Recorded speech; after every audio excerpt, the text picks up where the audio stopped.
السلام عليكم ورحمة الله تعالى وبركاته. مرحبا بكم في قناة حبيب لي معلومات تقنية. إن شاء الله في هذا الفيديو نعطيكم الأسعار نتاع الأورو في الجزائر في الشراء والبيع. باش تعرفوا شي بالتفاصيل قبل ما تفرجوا الفيديو ما تنسوناش بالاشتراك وخاصة تفعيل الجرس باش تكون جديد. نبداو على بركة الله.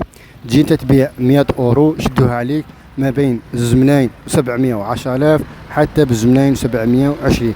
ما يخص الشراء نتاع الاورو جيتي تشري عليهم 100 اورو ولا هم يبيعوا لك 100 اورو، يبيعوها لك ب 2,730 حتى ب 2,740 حتى ب 2,750 وحسب الولايه وحسب الكميه.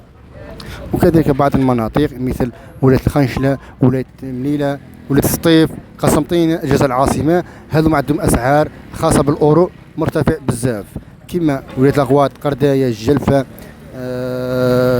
تمراس. هذوما السعر تاع الأورو شوية هابط سواء كان في الشراء ولا في البيع. المهم خواتي لحقنا فيديو، عجبكم هذا الفيديو لا تنسوا الاشتراك في القناة وتفعيل الجرس بس جديد، والسلام.